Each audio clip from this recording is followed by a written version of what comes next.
Bismillahirrahmanirrahim. Assalamu alaikum, dear student. How are all of you? Our today topic is subject matter of economics. मतलब economics क्या है, economics किस चीज़ की study है, तो आज हम ये डिस्कस करेंगे.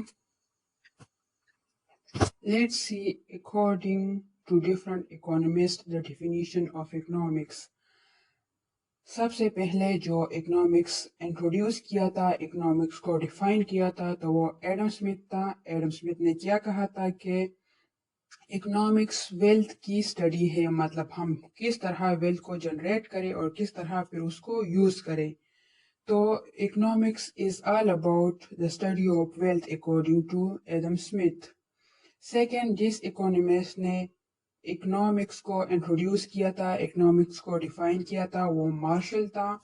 मार्शल के मुताबिक इकोनॉमिक्स किस चीज़ की स्टडी है, मटेरियल वेलफेयर की. मतलब जो मटेरियल है, जो प्रोडक्ट्स है, जो चीज़ें हैं, तो वो किस चीज़ के लिए इस्तेमाल होती है, ह्यूमन वेलबींग्स के वेलफेयर के लिए इस्तेमाल की जाती है.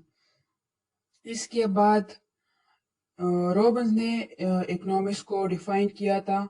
उसके मुताबिक जो इकोनॉमिक्स के, तो वो किस चीज़ की स्टडी है, स्केर्सिटी की. हमारे पास जो ह्यूमंस की जो वांट्स है, तो वो अनलिमिटेड है, उसके मुकाबले में रिसोर्सेज लिमिटेड है. तो हम इस लिमिटेड रिसोर्सेज को इस्तेमाल में लाते हुए किस तरह अनलिमिटेड वांट्स को फुलफिल कर सकते हैं. तो ये रॉबिन्स के मुताबिक इकोनॉमिक्स है. उसके बाद जो इकोनॉमिक्स डिफाइन जिसने किया था, तो वो कीन्स था. कीन्स के मुताबिक इकोनॉमिक्स किस चीज़ की स्टडी है, through determination of national income, employment and rate of interest. Since Robin's definition of economics is the most accepted definition of the subject in the world these days, the subject matter of economics, तो अब तक जितने भी economist ने economics को define किया था, first day से जब एडम स्मिथ ने इकोनॉमिक्स को डिफाइन किया था, उस वक्त से लेकर अब तक जितने भी इकोनॉमिस्ट ने इकोनॉमिक्स को इंट्रोड्यूस किया है, तो उसमें सबसे जो एक्सेप्टेबल डेफिनेशन है, तो वो रॉबिन्स की इकोनॉमिक्स की डेफिनेशन है. उसने क्या कहा था, हमारे पास रिसोर्सेज लिमिटेड है और हमारे पास जो वांट्स है, तो वो अनलिमिटेड है. तो हम इस लिमिटेड रिसोर्स को किस तरह इस्तेमाल में लाते हुए किस तरह इसको यूज करें कि हमारे जो अनलिमिटेड वांट्स है, तो वो फुलफिल हो सके. हमने जितनी भी इकोनॉमिस्ट के व्यू देखे हैं इकोनॉमिक्स के बारे में, तो आइए उन सब का मेन पॉइंट देखते हैं. All this discussion comes to the point that basically economics is science of wealth. तो किस इकोनॉमिस्ट ने कहा था कि economics is the science of wealth? ये एडम स्मिथ की व्यू है. एडम स्मिथ ने कहा था कि हमारे पास जो इकोनॉमिक्स है, तो वो वेल्थ के बारे में है. हम किस तरह वेल्थ को जनरेट करें, किस तरह वेल्थ को इस्तेमाल करें. तो economics is all about wealth, because wealth is the only means by which material welfare of the people can be maximized. और मार्शल ने क्या कहा था कि इकोनॉमिक्स मटेरियल वेलफेयर है. तो हम इस वेल्थ को इस्तेमाल में लाते हुए हम मटेरियल वेलफेयर को खरीद सकते हैं. इससे ह्यूमन वेलफेयर के लिए मटेरियल को जनरेट कर सकते हैं वेल्थ की मदद से. Maximum possible desires can be satisfied, a desired level of income and employment can be achieved. Maximum possible desired viewpoint Robins का है कि हम लिमिटेड रिसोर्सेस को किस तरह इस्तेमाल में लाते हुए उससे अनलिमिटेड वांट्स पूरे कर सकते हैं. तो जब हम पूरे के पूरे जो रिसोर्सेज है, तो उसको इस्तेमाल में लाएंगे, तो तब ही हम उससे मैक्सिमम सेटिस्फेक्शन हासिल कर सकेंगे. जब हम सारे रिसोर्सेज को इस्तेमाल में लाएंगे, तो तब हम उससे इनकम जनरेट करेंगे. जब इनकम जनरेट होगी, तो एम्प्लॉयमेंट भी अचीव होगी. इनकम और एम्प्लॉयमेंट किस तरह अचीव होगी? देखिए, हमारे पास 4 फैक्टर ऑफ प्रोडक्शन है land, labour, capital and entrepreneur. तो ये चारों हमारे पास रिसोर्सेस है। तो हम जब इन रिसोर्सेस को इस्तेमाल में लाएंगे, जब हम किसी चीज़ को प्रोड्यूस करेंगे, तो उसके लिए हमारे पास लैंड की ज़रूरत होगी। उस लैंड पे हमारे पास काम करने के लिए लेबर की ज़रूरत होगी, और लेबर को चीज़ें प्रोड्यूस करने के लिए फिर कैपिटल की भी ज़रूरत होगी, और इन सब को मैनेज मेंटेन करने के लिए एक एंटरप्रेन्योर की हमारे पास ज़रूरत होगी। तो इन चारों रिसोर्सेज को जब हम इस्तेमाल में लाएंगे, तो इससे हम प्रोडक्शन करेंगे। इस तरह जब हम प्रोडक्शन करेंगे तो फिर उसको इस्तेमाल भी किया जाएगा। तो ये चीज़ें कौन लोग इस्तेमाल करेंगे? ये हमारे पास जो लेबर है तो वही इस्तेमाल करेंगे, जो हाउस होल्ड है वो इस्तेमाल करेंगे। तो जब हम इस प्रोडक्ट को सेल आउट करेंगे, तो उससे हमारे पास रेवेन्यू आएगी, और वो रेवेन्यू क्या होगी? इनकम। तो इस तरह इस रिसोर्सेज से इनकम जनरेट होगी। और ये जो लेबर है तो वो क्या करती है? प्रोडक्शन करती है। तो इस तरह वो एम्प्लॉयड है। तो जब प्रोडक्शन की जाती है तो लेबर भी एम्प्लॉयड हो जाती है। तो इस तरह हमारे पास एम्प्लॉयमेंट लेवल अचीव हो जाता है। इकोनॉमिक्स में हमारे पास क्या होता है? इकोनॉमी को स्टडी किया जाता है। तो इकोनॉमी में हमारे पास ये पॉइंट्स होते हैं। फर्स्ट पॉइंट है हमारे पास optimum utilization of resources. Optimum utilization of resources का मतलब है कि हमारे पास जो रिसोर्सेज हो तो वो फुली एम्प्लॉयड है। हमारे पास जितना लैंड है तो वो भी, उससे भी हम यूटिलाइजेशन हासिल करें। जितना लेबर है हमारे पास वो भी फुली एम्प्लॉयड हो, वो भी अनएम्प्लॉयड ना हो, तो तभी हमारा जो यूटिलाइजेशन है तो वो पूरी होगी। सही है। मतलब हमारे पास जितनी भी रिसोर्सेज है, जब उसको हम इस्तेमाल में लाएंगे तो तभी हम ऑप्टिमम यूटिलाइजेशन हासिल करेंगे। ज़्यादा से ज़्यादा यूटिलाइजेशन तभी मुमकिन है। The second point is what commodities to be produce. मतलब कौन सी चीज़ें प्रोड्यूस करनी चाहिए, कौन सी चीज़ों की ज़रूरत है। तो इसके लिए हम सबसे पहले डिमांड को देखेंगे कि लोगों का क्या डिमांड है, वो किस चीज़ का डिमांड कर रहे हैं। तो तभी हम जब देखेंगे तो हम उसके बाद ये फैसला कर सकेंगे कि हमें क्या प्रोड्यूस करना चाहिए। Third point is in what quantity to be produced. कितनी हमें प्रोड्यूस करनी चाहिए। हमने तो ये देख लिया कि किस चीज़ की डिमांड है। अब हम देखेंगे कि कितनी उस चीज़ की डिमांड है, मतलब कितनी क्वांटिटी में उस चीज़ की डिमांड की जा रही है। तो फोर्थ पॉइंट में हम देखेंगे हाउ टू प्रोड्यूस। इस क्वांटिटी को किस तरह प्रोड्यूस किया जाए। इसके लिए कैपिटल इंटेंसिव मेथड अप्लाई किया जाए या लेबर इंटेंसिव मेथड अप्लाई किया जाए।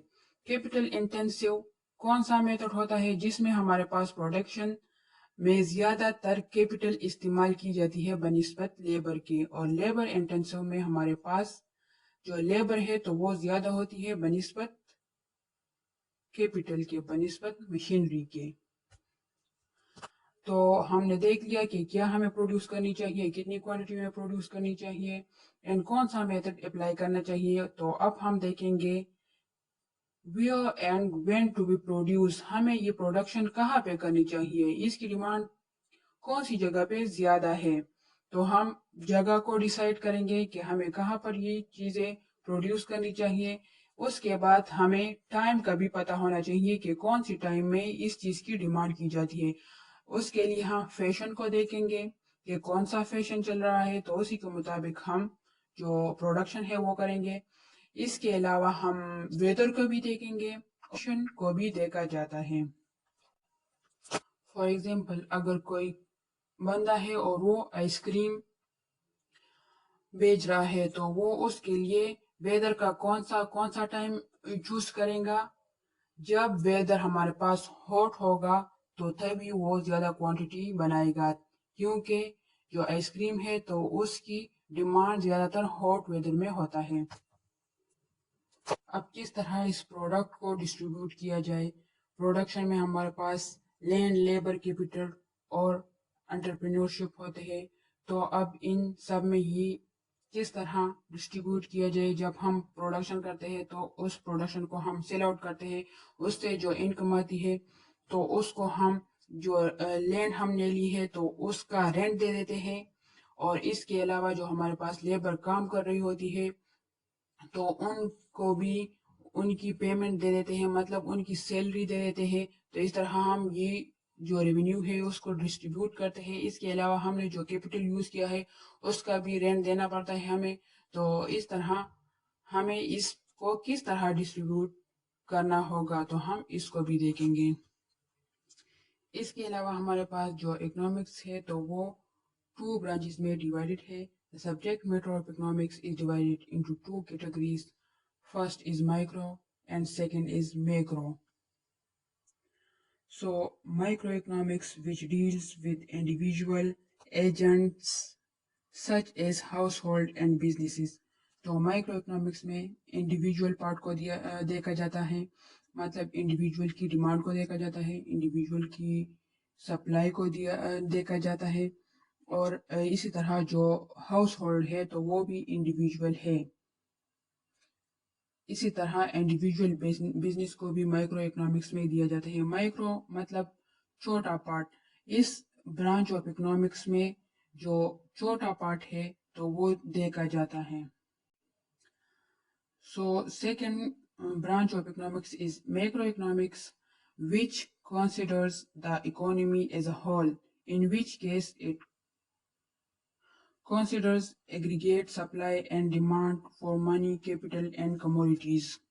میکرو اکنامکس میں ہم جو اکانومی ہے تو اس کو ایز اے ہول دیکھتے ہیں. مائکرو اکنامکس میں کیا تھا کہ ہم انڈیویجول پارٹ کو دیکھتے ہیں، اور اسی طرح میکرو اکنامکس میں ہم سارے انڈیویجول کو ایک ساتھ میں دیکھتے ہیں، مطلب اکانومی کے فارم میں دیکھتے ہیں. اکانومی کس چیز سے بنتی ہے؟ انڈیویجول سے. تو میکرو اکنامکس میں ہم اکانومی کو، پورے اکانومی کو اسٹڈی کرتے ہیں. ہم اس میں ایگریگیٹ سپلائی کو دیکھتے ہیں. ایگریگیٹ سپلائی کیا ہے؟ جو پوری ملک میں جتنی بھی سپلائی ہوتی ہے تو اس کو ایگریگیٹ سپلائی بولتے ہیں. اور اسی طرح ایگریگیٹ ڈیمانڈ، جو پورے ملک میں جتنی بھی ڈیمانڈ کی جا رہی ہے سارے لوگوں کی جو کمبینیشن آف ڈیمانڈ ہے تو وہ پورے ملک کی ڈیمانڈ ہوگی. تو اس طرح ہم میکرو اکنامکس میں ایگریگیٹ ڈیمانڈ کو دیکھتے ہیں. تو ہم میکرو اکنامکس میں aggregate supply and aggregate demand for money, کتنی جو پورے ملک میں کتنی سپلائی کی جاتی ہے منی کی اور کتنی اس کی ڈیمانڈ ہے.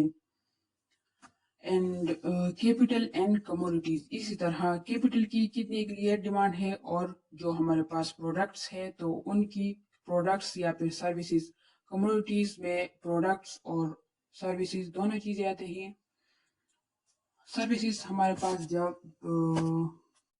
کوئی بندہ پرووائڈ کرتا ہے اس کو ہم ٹچ نہیں کر سکتے سروس کو، بس یہ کوئی بندہ ہمارے لیے پرووائڈ کرتا ہے. اور اس طرح جو گوڈس ہے تو اس کو ہم ٹچ کر سکتے ہیں، اس کی جو